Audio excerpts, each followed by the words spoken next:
Melrose Abbey is a stunning place to visit, and walking through it now reminds me of all the reasons why, as a little boy exploring old buildings, I dreamed of finding out about our society's past.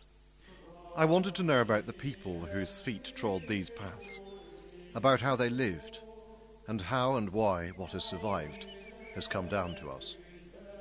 I've been working with our manuscript fragment for 2 years now, but it's only now trying to connect the instructions in the fragment with an actual building in which they could have been used that I've really been able to think about some basic questions.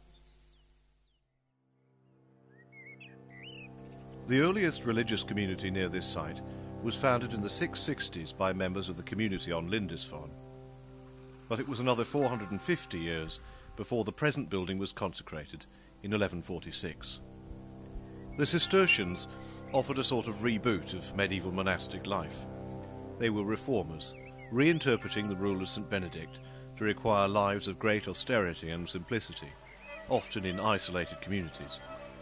And some of the character of their lives can be seen in the sparse, simple architecture which survives here and in other Cistercian abbeys. I've realised that not only does Melrose have a very long history, it also has a long history of building and rebuilding. So if we want to figure out what happened on Palm Sunday at Melrose, we have to ask first, in which time period? Which buildings existed? How are they connected? And how might this determine, or help us to imagine, where the procession might have taken place? Another point which the building helps make clear. The procession is all about different spaces, clerical and lay, divine and worldly, inside and outside, and the boundaries, borders if you like, between them. The procession in particular emphasises the importance of the thresholds between spaces, what we call liminal areas, the places where the contrast between one side and the other are most pronounced.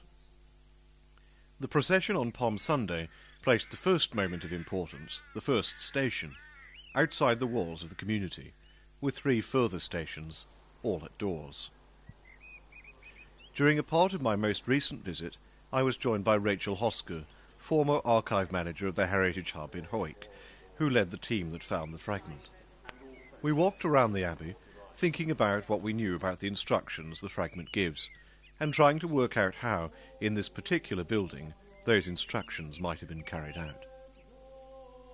The procession began inside the church, and travelled to the place where the bread and wine were waiting, outside the wall. When they arrived, they were greeted in song announcing the power and majesty of Christ, and the procession sang to venerate his body and blood.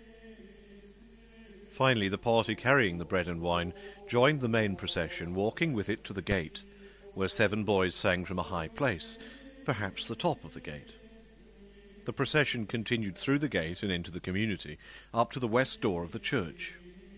Entering the church, the sacrament was held above the door, so the procession passed under it, and proceeded up to and through the choir screen, bringing the sacrament back to its place of honour in the heart of the church, which was the most sacred place in the community. The 4th station was before the rood screen, outside the west choir door. All genuflected and kissed the earth.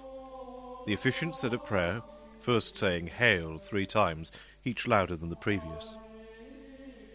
Every movement through a threshold marked a significant point in the representation of Christ's entry into Jerusalem, pointing forward, of course, to his death and resurrection in the coming days.